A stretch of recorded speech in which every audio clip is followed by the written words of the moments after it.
Elle avait obtenu le César du meilleur second rôle féminin en 1985 pour sa prestation dans L'année des Méduses. L'actrice Caroline Cellier est décédée à l'âge de 75 ans. C'est son fils unique, Nicolas, qu'elle a eu avec le comédien Jean Poiret, qui a fait part, ce mercredi, de la triste nouvelle.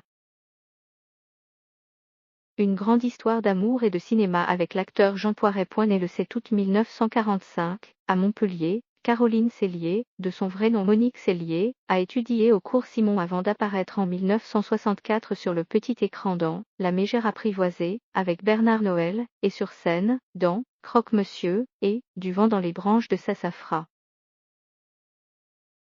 L'année 1965 fut déterminante pour la comédienne puisqu'elle décida de se lancer au cinéma et tourna La tête du client, de Jacques Poitrenaud, film grâce auquel elle rencontra l'acteur Jean Poiret qu'elle aima jusqu'à sa mort, le 14 mars 1992.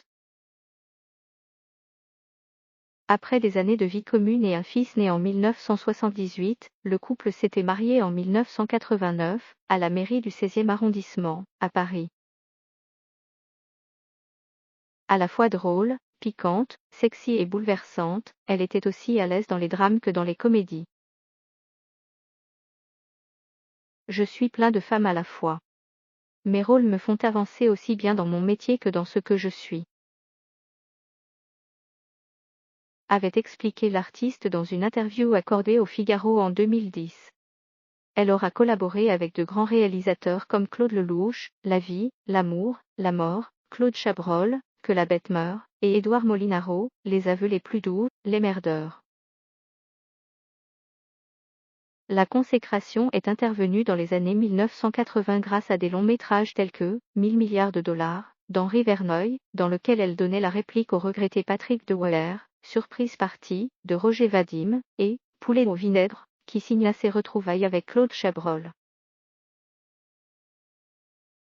En 1985, elle décrocha également le César du meilleur second rôle féminin grâce à sa performance dans L'année des Méduses, de Christopher Frank, avec Valérie Caprisky et Bernard Giraudot. Celle qui a fait partie de la troupe des Enfoirés s'est également illustrée dans les comédies Le Zèbre, avec Thierry Lhermitte, qui fut réalisé par son époux Jean Poiret juste avant sa disparition, et Didier, d'Alain Chabat. Thelma, Louise et Chantal, de Benoît Pétré, sorti en 2010, restera son dernier film.